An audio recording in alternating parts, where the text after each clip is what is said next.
Hello guys, today I've got the EDIFIER W280NB Pro headphones and I'm going to show you why are your headphones so quiet.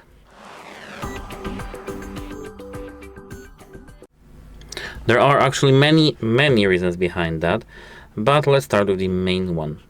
Your headphones are almost discharged. Check the battery level in your phone and try to charge your headphones up to 100%. Leave them plugged in for an hour or two or even 3 and check if they are somehow louder. If they are, you have this issue fixed. Just remember to charge your headphones. If they aren't, you need to move to the next step.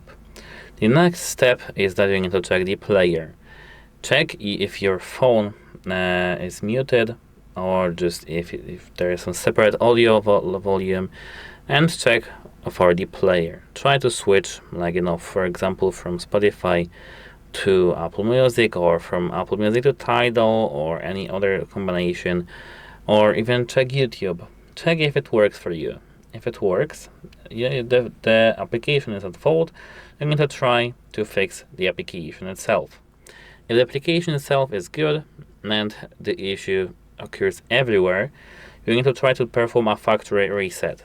To perform a factory reset, you need to hold this button right here and this one when your headphones are turned on. I think mine are, so I can try this. These two buttons, the plus and minus button. Mine, as you can see, my headphones are actually turned off, so let me turn them on. And now let me hold this button. You can try to restart your phone also, and everything should be working fine afterwards. And that should be it. If it still didn't help you, you need to contact device support. Goodbye.